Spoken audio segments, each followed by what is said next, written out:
สวัสดีค่ะพรุ่งนี้ผมต้องไปทำงานภาษาพม่าพูดยังไงไปดูกันเลยค่ะก่อนอื่นเราต้องเริ่มจากคำว่าทำก่อนนะคะทำภาษาพม่าพูดว่าลบเดลบเดต้องทำลบย่ามลบย่าม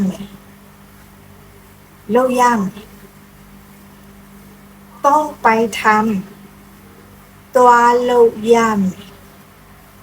ตัวโลยามตัวโลยามต้องไปทำงานอันโลตัวโลยามอันโลตัวโลยาม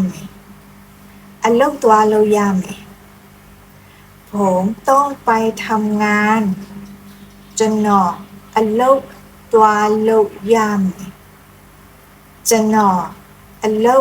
ตัวโลยามจะหนออันโลตัวโลยามพรุ่งนี้ผมต้องไปทำงานมันนับแผ่จะหนออันโลตัวโลยามมันนับแผ่จะหนออันโลตัวโลยาม